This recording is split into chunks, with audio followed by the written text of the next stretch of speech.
And that brings us to the Blacktivities segment of the show. Yo, it's the Blacktivities. What's the activities? Only the factivities. Catch you lactivities. Cope. PCPD reveals deadly was a result of mistaken identity. So this is a white woman. They haven't shown her picture yet, but spoiler alert, she's white. On the phone with her husband, making dinner plans. Group of black youths show up and her, and the husband's on the phone the whole time. He heard her take her last breath. According to police, this is a case of mistaken identity. Whoops. Accidentally murdered the wrong person. Have you ever wondered what a 85 IQ looks like? It's when you accidentally murder the wrong person. They felt that that individual might bring a firearm to the confrontation.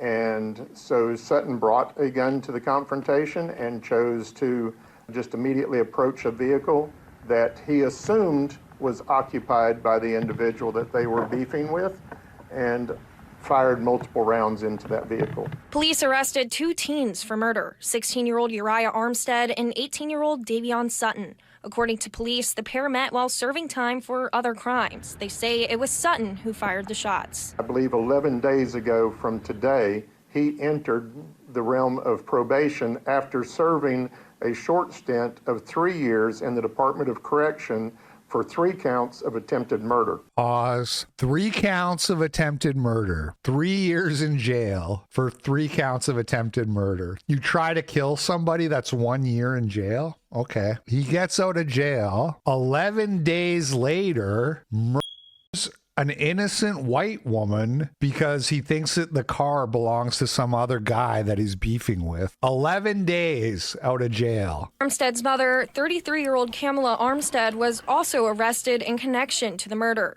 She's charged with accessory after the fact.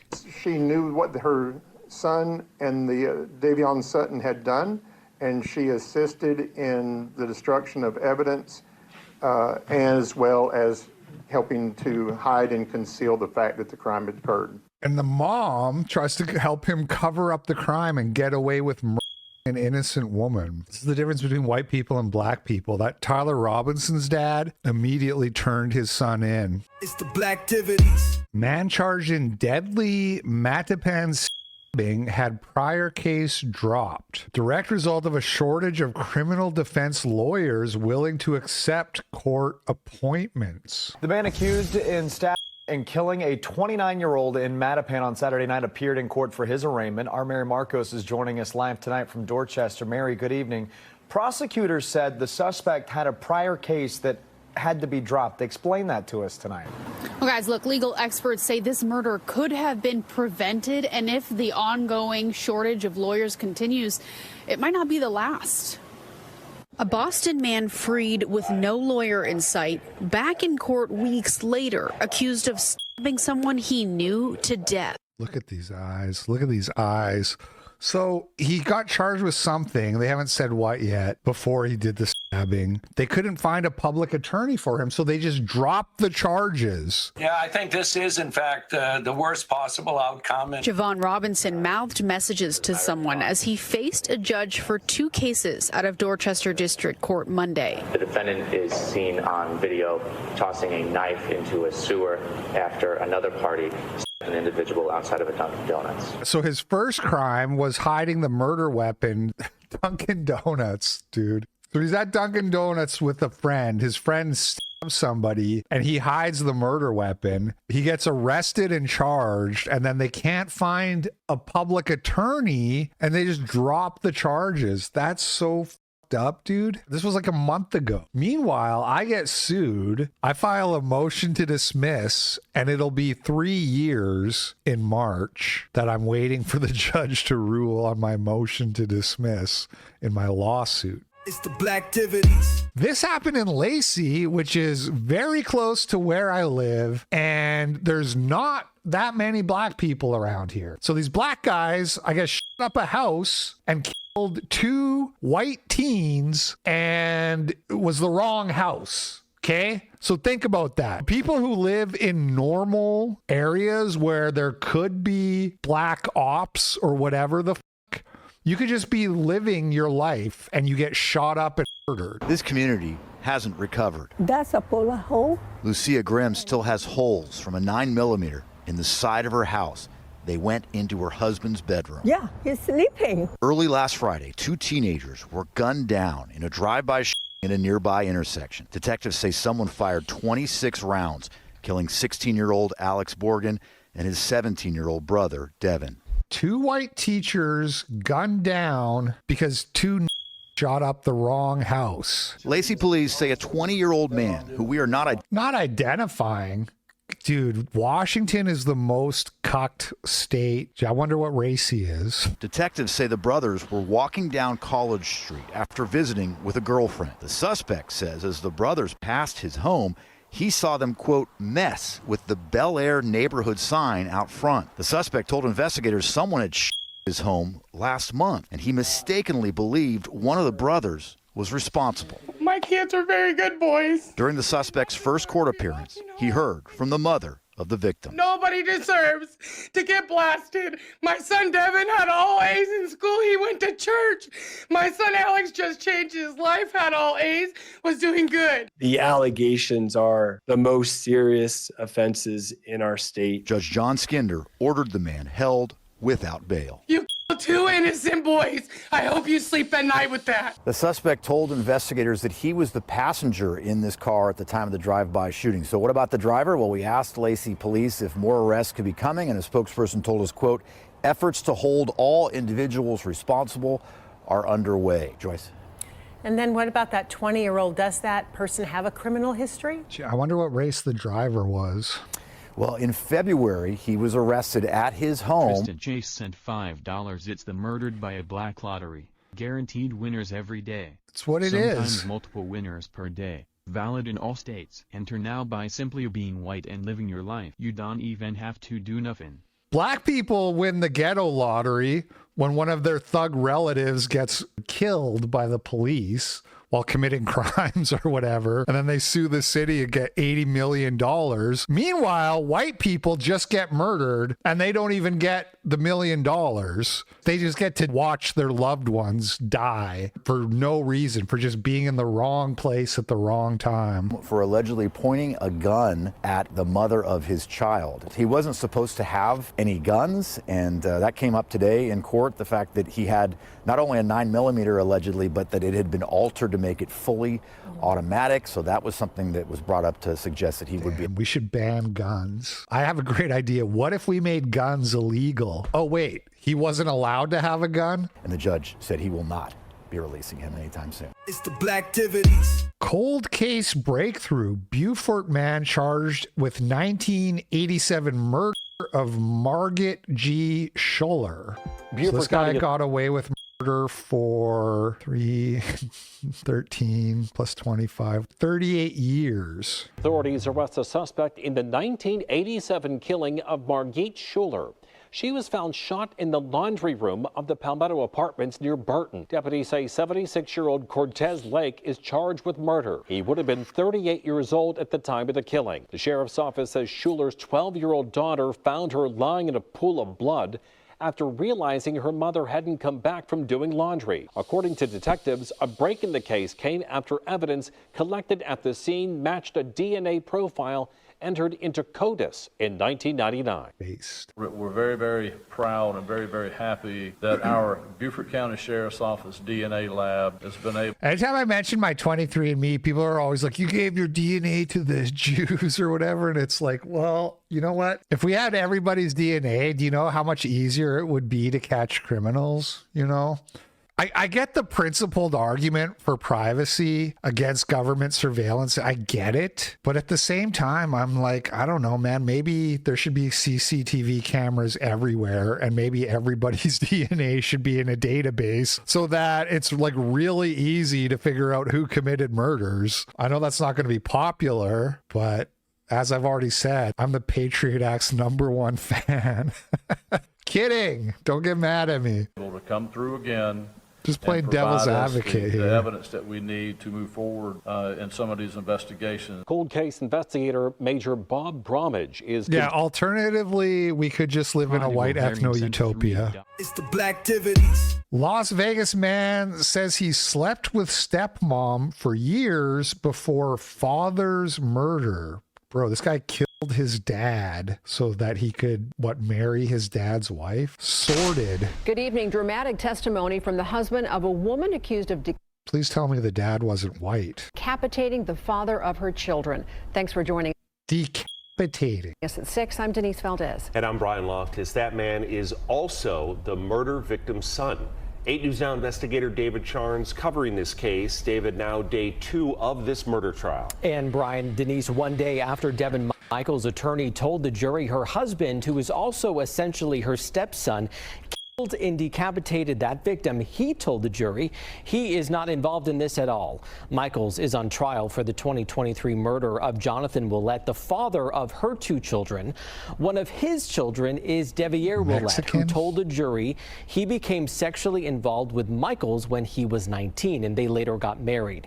Michaels also going by several other names, including Nikki Fairchild, which is her alias in the adult film industry. After Michaels' defense attorney tried to pin... Very confusing story. I was like, wait, is the killer a troon too? And it's like, no. So the mother-in-law was a porn star banging her son-in-law, and then he murders his own dad. Very sordid stuff here, folks. This murder on Devier Willett, the prosecutor flat out asked him under oath. Nutter sent $3. Never underestimate what a good nut will make man do. Killed his own father for that much. If he did it. Did you kill your father? No, sir. Did you have any involvement in killing your father? No, sir. Did you have any involvement in what happened to his body after? No, sir.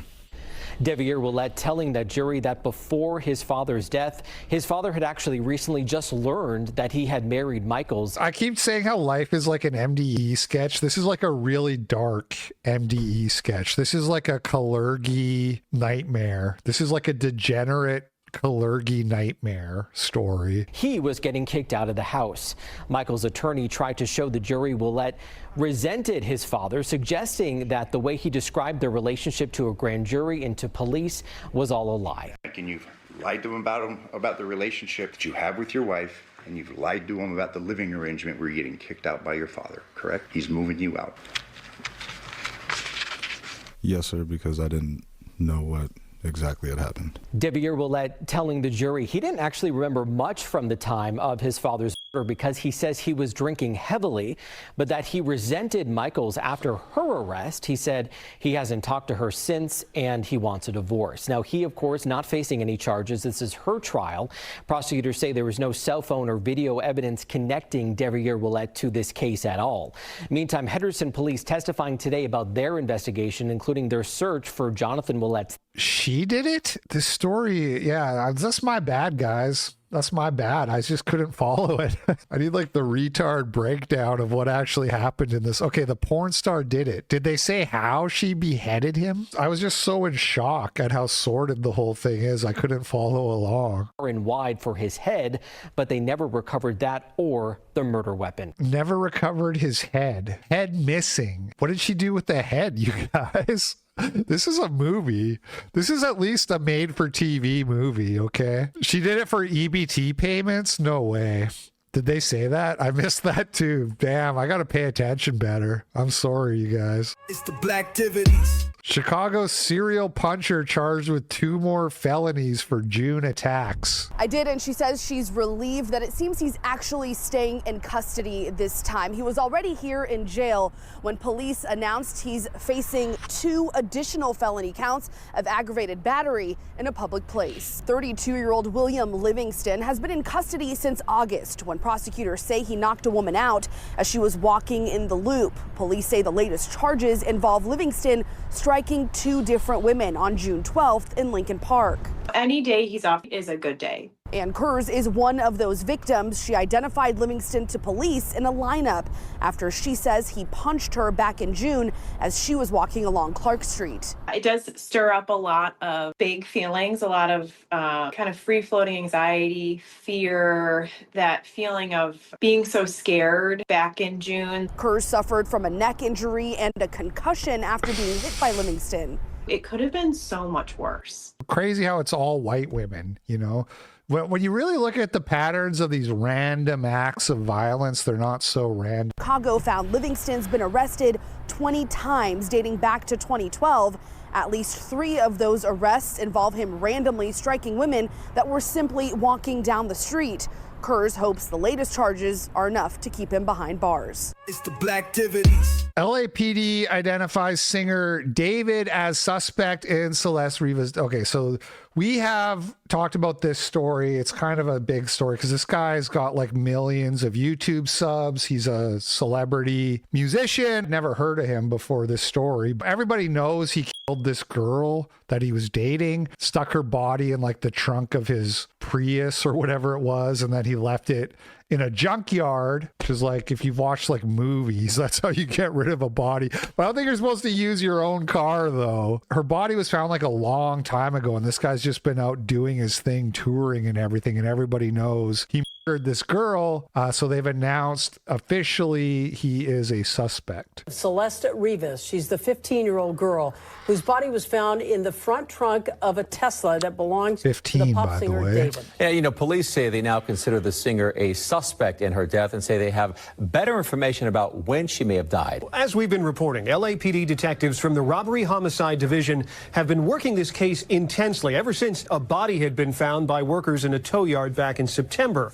Well, now those detectives, we're told, are closer than ever to understanding what happened to this girl and when it happened and who may be responsible. A senior law enforcement source with direct knowledge of this case tells NBC4 Investigates they now believe 15-year-old Celeste Rivas died sometime in the spring. That happened months before her remains were found in the trunk of that Tesla on September 8th. And now the source also tells us that pop singer David is being considered a suspect. Oh, is that what happened? The car got towed? He didn't even like leave it in the junkyard himself or anything like that? Crime of the century. Lex Luthor over here. Murder a girl, throw her in the trunk of your car, and then just ditch your car like it never happened. What could go wrong? I'm just spitballing here, but maybe like bury her in the forest or something. I don't know. I've never had to hide a body before, but I feel like you could come up with something better than leaving her in the trunk of your car. Law enforcement contacts are now telling us that was never true. David canceled a concert tour after the discovery of the body. Then he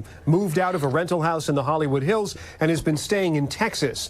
This is why it's so important to have friends too that could help you with something like that. Like I know if I ever need to hide a body, I would just call up Cat Respecter and he'd be right there ready to go. Rivas was last seen alive in Riverside County in April 2024. There's a memorial there, but her family has declined to talk with us about these most recent developments. Earlier on, a relative told us Celeste did have a relationship with that singer, whose real name is David Burke. The Tesla had been parked out in the Hollywood Hills for about a month before it was impounded in September and the body discovered.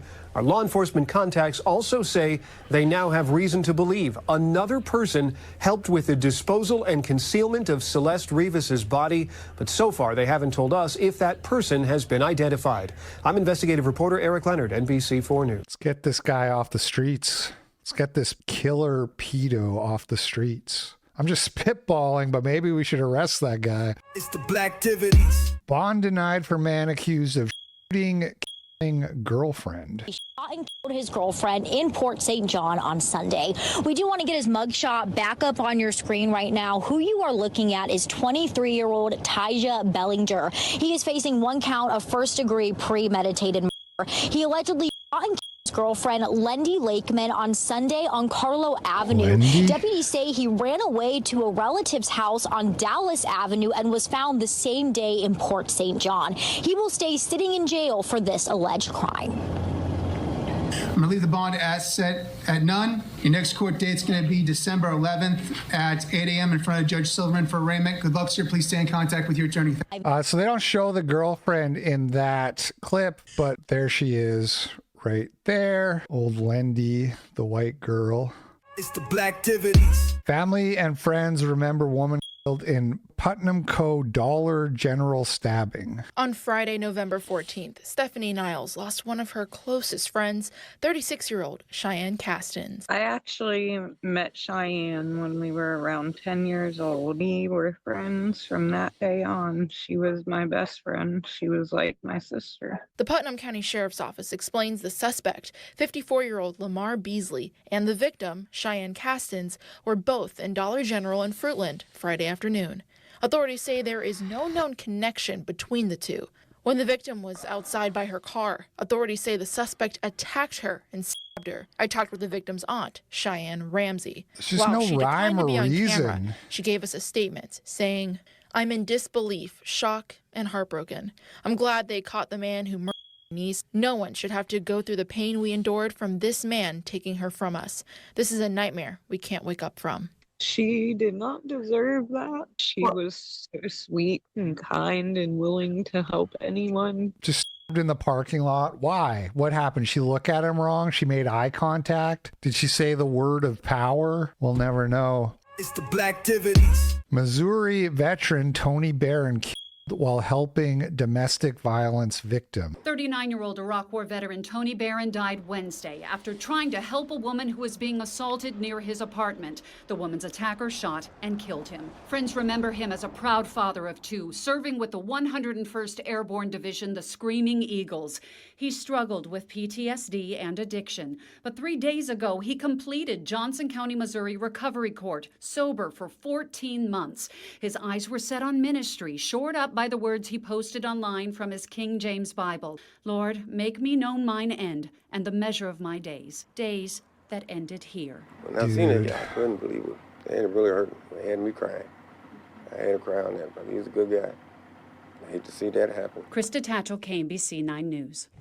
The suspect in this case, an off-duty airman assigned to Whiteman, has been identified as Glizua Ingram. After being accused of shooting at police, Ingram was found dead from self-inflicted gunshot wounds. And they don't show the guy, but there he is, right? So this white Iraq vet recently turned his life around, probably had like a great future ahead of him after a hard life. I can relate. If I had died 10 years ago, I never would have got to like know what it's like to have your shit together. It's pretty good. It's pretty rad. Life is pretty good when you don't act like a retard. So, but then he sees this black guy on his girlfriend, whatever race she may have been, and he tries to step in and help, and he gets murdered. And then the shoots himself. Pointless, senseless, tragic. At least he's dead, though. At least he spared the taxpayer that burden. It's the Blacktivities. Person in custody after woman set on fire on Chicago train. Dude, I feel like there's like an increase in these black on white crimes, because it used to be like one a day, but it feels like we're up to at least like 2 or 3 a day at this point. Chicago police say the woman got into an argument with a man on the L. That man then poured a liquid on her. Sources tell CBS that liquid was gasoline, then lit her on fire. And I go running over to see what's going on. She's already out on the ground just crying, burnt to a crisp. All right, and what did you do to help, if anything? What could you do? There was nothing I could do. Nobody helped. Nobody helped this woman as she was set on fire. And can you blame them? We just saw what happens to guys who help. They end up dead. Maybe we just shouldn't have to live around these people. It's happened to me where my phone has been snatched and everyone's kind of like, it's shocking. So you don't know when to jump in, when to not. The video we are not showing, but reviewed by CBS Chicago, does not show anyone coming to the woman's aid. Why the smiles? I mean, if you're asking me, it's like a coping mechanism, isn't it? You laugh at this stuff because it's the only way to like process it without crying. In fact, the video shows people ran from her. While this attack raises safety concerns, some rioters say this speaks to the need to address troubled people walking our streets and riding the CTA. We know police took the person of interest into custody Tuesday afternoon near the same stop. They have not revealed his identity, motive, or mental state. They have released his identity. Hold on, we have an updated story here. On the left corner of your screen, prosecutors say that's Lawrence Reed. And in the upper right, the victim, sitting with her back to her She's attacker. white, by the way. Deliberately set on fire by Lawrence Reed in an unprovoked attack. Surveillance video, difficult to watch. So this guy walks up to a white woman just minding her business on the train. He's got like a Molotov cocktail of burning liquid that he douses her with, sets her on fire, brutally burning her for no reason. But it's not random because he picked a white woman, just like the serial puncher always picked white women, just like the guy who murdered Irina Zarutska picked a white woman. It's not random. There's a repeated pattern over and over and over again. It is very disturbing as a young woman was set ablaze and tried to put herself out while other passengers got out of the way. This image shows Reed getting arrested Tuesday, less than 24 hours after the attack. Prosecutors say he was wearing the same clothing from the train and the same outfit he was recorded here at the Westside Citgo station filling up that bottle. Keep in mind, he's accused of getting gasoline just 20 minutes before hopping. So it was gas. He poured gasoline on her and set her on fire.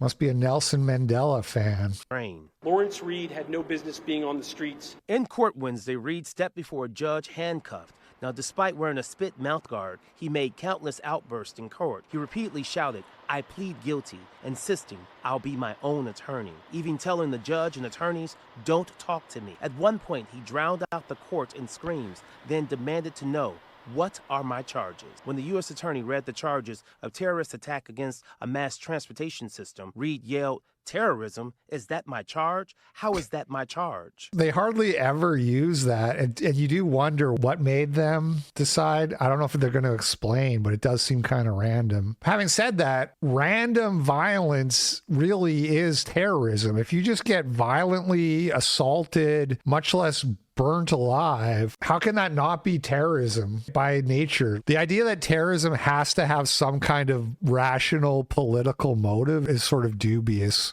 when you think about it. If what you're doing is creating terror in the general public because nobody can feel safe, then that's terrorism. Reed got into an argument. Prosecutors insist this was a brutal and vicious attack. This young woman was on her phone, going through her phone, minding her business. Now, as for the victim, she remains in critical condition in a hospital with severe burns. Prosecutors say if she takes a turn for the worse and passes, Reed could face the death penalty. Yeah, we need to declare the black race as an official terror organization. That's a good point. The CBS News Chicago investigators spent the day digging into this suspect's past and learned the man at the center of this case is no stranger to police. Lawrence Reed's been arrested almost 50 times and was supposed to be on electronic. 50 prior arrests for this guy who sets people on fire. Funny. Monitoring for a separate August attack where Reed's accused of hitting a social worker at McNeil Psychiatric Hospital, the victim to lose consciousness and suffer other side effects. The Cook County State's attorney asked a judge to keep Reed in custody until his trial for that August battery, but one judge put him on electronic monitoring before a different judge modified the monitoring hours. We found Reed has been accused of other high-profile crimes, including this fire outside the Thompson Center in April 2020. On a day Governor Pritzker was supposed to make an appearance, a felony that was later dropped. He's also suspected of setting a fire outside City Hall last week. If you're black in America, they just let you commit arson and they catch you and they charge you and then they're just like, well, let's let him go. Sure, he set a building on fire, but no harm, no foul. It's the Blacktivities. Suspect in killing of Last Chance U coach John Beam in Oakland appears in court. In Oakland, where the man accused of killing legendary football coach and athletic director John Beam was in court today to face murder charges. Cedric Irving allegedly shot Beam on Laney College's campus last Thursday. The 27-year-old will stay in jail. A judge denied him bail. We're also learning that Coach Beam raised safety concerns just one day before the shooting. Brad Hamilton joining us live. Yeah, Sarah, as the man accused of committing this crime faced a judge for the first time today, new reports are surfacing over Coach Beam's concerns about safety on campus. So we decided to speak with both staff and students here for their perspective on this development. Wearing a green jail outfit, Cedric Irving Jr. was brought into the Alameda County courtroom to face charges in the shooting death of Laney College athletic director and retired coach John Beam. Only still photos were allowed to be taken in the courtroom.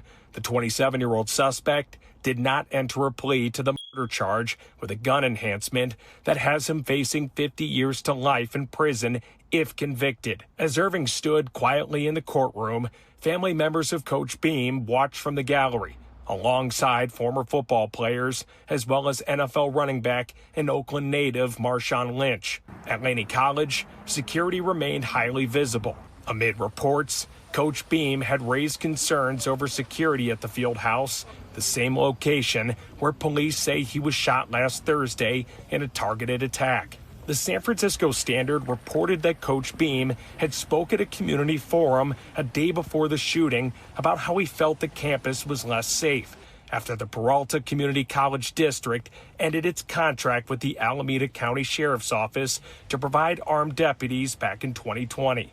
He reportedly raised the issue that the district's current contracted guards with Diligent Security Group failed to intervene in a recent theft at the field house.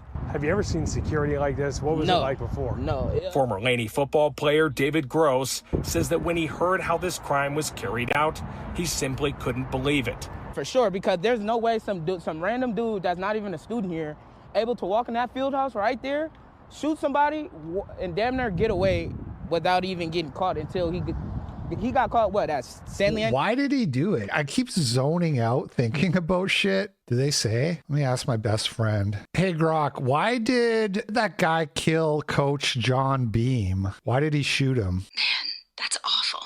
From what I heard, the shooter, this guy Cedric Irving, told cops he thought Coach Beam had put some kind of witchcraft curse on him. Total delusion, right? No other real motive. Just straight up tragic. Dude, see, if I actually let myself feel these stories, I would just be crying on stream. It's not funny. So I laugh and I smile just to get through it, man, because I can't actually, like that's like probably somebody's grandpa. That's like a beloved member of the community. Put down like a dog because some schizo N-word thought he put a voodoo curse on him. Yeah, that should not be happening.